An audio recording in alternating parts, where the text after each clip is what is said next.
Hi friends, मैं इसके channel से आप फिर से स्वागत करता हूं आप सभी की आपके ही अपने YouTube चैनल ट्यूटोरिंग क्लासेस में। आज के इस वीडियो में हम लोग 10th संस्कृत के महत्वपूर्ण लघु उत्तरीय प्रश्नों पे चर्चा करने वाले हैं जो आपसे बार बार एग्जाम में पूछे जाएंगे।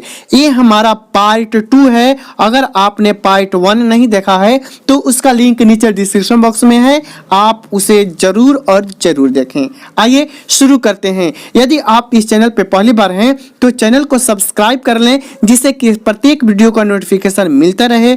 और यदि आप हमारे प्रत्येक वीडियो का PDF चाहते हैं तो टेलीग्राम से ज्वाइन कर लें, वहां पे प्रत्येक वीडियो के नोट्स आपको मिलते रहते हैं। हमारे पास फर्स्ट क्वेश्चन है, मंगलम पाठ के आधार पर सत्य की सार्थकता बताइए।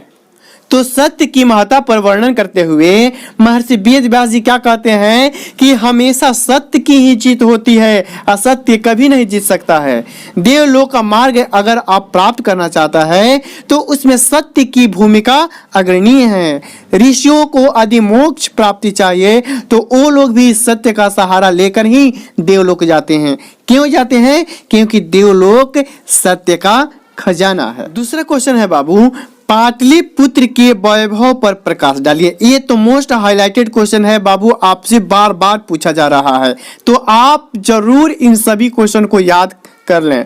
आइए इसके उत्तर है कि पाटलिपुत्र किसकी राजधानी है? बिहार की राजधानी है।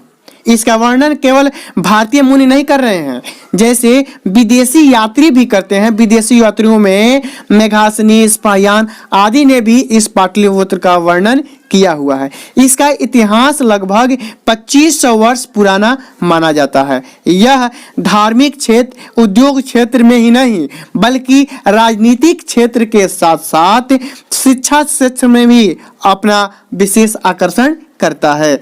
यहाँ पे पाणिनि, पतंजलि, वरुचि, पिंगल आदि जैसे नामचीन ऋषि महर्षि भी विशेष स्थान प्राप्त करते हैं। गंगा के पावन तट पर यह बसा हुआ नगर महानगर के नाम से जानते हैं। क्वेश्चन नंबर 3 देखिए बाबू। क्वेश्चन नंबर 3 है, प्राचीन संस्कृत ग्रंथों में पाटलिपुत्र की ख्याति किस रूप में थी? तो पाटलिपुत्र की ख्याति संस्कृत ग्रंथों में ही नहीं वरन पुराणों में भी पाटलिपुत्र का वर्णन है। उसका नाम पुष्पपुर और कुसुमपुर भी जानते हैं। इस नगर के समीप पाटल पुष्पों का उत्पादन होता है, यही कारण है कि इसका नाम पाटलिपुत्र रखा गया है। यहाँ पे शरद काल में कौमुदी महोत्सव गुप्त वंश के शासन काल में बड़ी धूमधाम से मनाया जाता है। ठीक वैसे ही जिस प्रकार आज हम लोग दुर्गा पूजा मनाते हैं। क्वेश्चन नंबर 4 है, अलस कथा पाठ से क्या शिक्षा मिलती है? तो अलस कथा पाठ मैथिल कवि विद्यापति द्वारा रचित है और उन्होंने यह कथा व्यंग्यात्मक रूप से कहा है। इसमें आलसियों के माध्यम से यह शिक्षा दी गई है कि आलसियों का भरण पोषण दानशील और करुणिक व्यक्तियों के बिना नहीं हो सकती है। सभी आलसी काम करना नहीं चाहते हैं, ऐसी स्थिति में उनका कोई मदद कर सकता है तो कोई करुणिक व्यक्ति या दयावान व्यक्ति ही उनका कोई व्यवस्था कर सकता है। क्वेश्चन नंबर 5 है, अलस कथा पाठ के आधार पर लेखक के क्या विचार हैं उसको स्पष्ट कीजिए। अलस कथा पाठ मैथिल कवि विद्यापति द्वारा रचित है। इन्होंने अपने विचारों को स्पष्ट करते हुए कहते हैं कि सभी आलसियों का एक ही मत है, क्या कि वो बिना परिश्रम किए हुए ही अपना जीवन व्यतीत करना चाहते हैं। उनका एकमात्र दानशील व्यक्ति ही है जो उनकी कोई व्यवस्था कर सकते हैं। दानशील व्यक्तियों के बिना वे अपने मौत से भी नहीं बचा सकते हैं। और ये विद्यापति यानी कि लेखक जो है आलस को किसके समान मानते हैं? शत्रु के समान मानते हैं। क्वेश्चन नंबर 6 है बाबू कि भारतीय लोगों की सर्वाधिक महत्वपूर्ण विशेषता क्या है? ये प्रश्न आपके भारत महिमा पाठ से संबंधित है, जिसमें बताया गया है कि भारतीय लोग जो हैं विभिन्न धर्म जाति के होते हुए भी ये सभी भेदभाव को न मानते हुए एकत्व भाव के साथ रहते हैं। सभी भारतीयों की देशभक्ति आकर्षक और एक दूसरे के आदर्श हैं। भारत में जन्म लेने से व्यक्ति धन्य हो जाते हैं और श्री हरि के सेवा के योग्य हो जाते हैं और उन्हें स्वर्ग और मोक्ष दोनों की प्राप्ति होती है, इसलिए देवता भी भारत में जन्म लेने के लिए ललायित रहते हैं। क्वेश्चन नंबर 7 है बाबू कि भारतीय संस्कृत साहित्य में दक्षिण भारतीय महिलाओं का वर्णन करें। इसका आंसर होगा दक्षिण भारतीय महिलाओं में चालुक्य वंश की महारानी जो विजय भट्टारिका थी, उन्होंने विजयांक की रचना करके लौकिक संस्कृत साहित्य में महत्वपूर्ण योगदान दिया है। लगभग 40 दक्षिण भारतीय महिलाओं द्वारा 150 संस्कृत काव्य लिखित हैं। इन दक्षिण भारतीय महिलाओं में गंगा देवी, तिरुमलंबा, शीला भट्टारिका, देव कुमारिका, राम भद्रांबा आदि प्रमुख हैं। क्वेश्चन नंबर 8 देखिए बाबू कि वैदिक धर्म के प्रचार के लिए स्वामी दयानंद ने क्या किया। तो वैदिक धर्म के प्रचार के लिए स्वामी दयानंद ने अपना पूरा जीवन समर्पित कर दिया है। वे वेदों के प्रति सभी अनुयायियों को ध्यान अपनी ओर आकर्षित करने के लिए उन्होंने विभिन्न उपदेशों को संस्कृत एवं हिंदी दोनों भाषा में लिखा। उन्होंने अपने सिद्धांतों का संकलन उन्होंने सत्यार्थ प्रकाश नामक ग्रंथ में किया जो राष्ट्रभाषा में वर्णित है। किस भाषा में? सत्यार्थ प्रकाश किस भाषा में लिखी गई है? तो राष्ट्रभाषा में लिखी गई है। नंबर 9 देखिए बाबू, पूछा है पथिक वृद्ध बाघ की बातों में कैसे आ गया या क्यों आ गया। तो वृद्ध बाघ के बातों में कैसे आ गया? पथिक सब कुछ जानते हुए भी उनके बातों में आ गया। यह सोचा कि ऐसी स्थिति तो भाग से ही संभव हो सकता है, परंतु जिस कार्य में खतरा हो उसे नहीं करना चाहिए, ये सोच रहा है। फिर भी लोभ से वशीभूत होकर वृद्ध बाघ के बातों में आ गया और यह सोच रहा है कि धन कमाने के लिए खतरा तो होता ही है, तो जाइए भाई खतरा हो गया, जिंदगी से हाथ धो लिए। इस प्रकार ऐसा सोचते हुए भी वो बाघ की बातों में आ गया। क्वेश्चन नंबर 10 देखिए बाबू, आपसे पूछा गया है भीखन टोला गांव कैसा है। कर्मवीर कथा से लिया गया है यह प्रश्न। तो भीखन टोला कहाँ है? बिहार प्रांत के दुर्गम क्षेत्र में अवस्थित है। यहाँ के लोग कैसे हैं? यहाँ के लोग प्रायः निर्धन और अशिक्षित हैं और अपना पूर्ण जीवन कष्ट में बिताते हैं।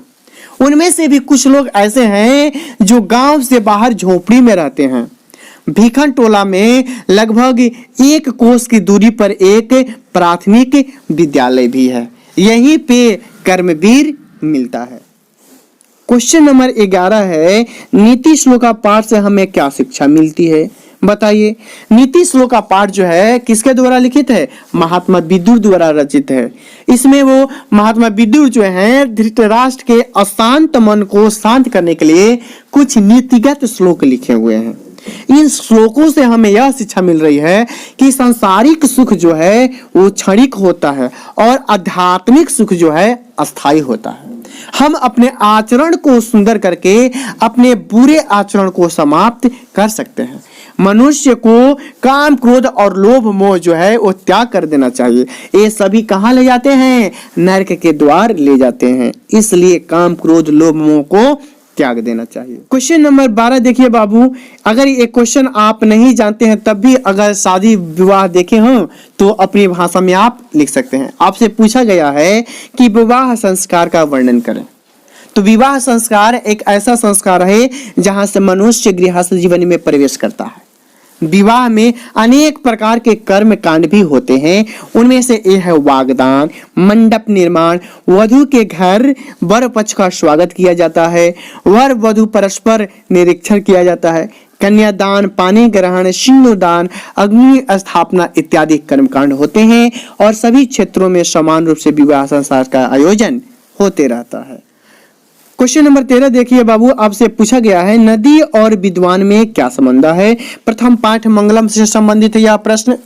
तो इसमें बताया गया है कि जिस प्रकार बहती हुई नदियां अपने नाम और रूप को छोड़ करके समुद्र में विलीन हो जाती हैं, ठीक वैसे ही जो विद्वान पुरुष हैं अपने नाम और रूप को त्याग कर परम पिता परमात्मा में लीन होकर दिव्यता को प्राप्त कर लेते हैं। नदी और विद्वान में यही समानता है।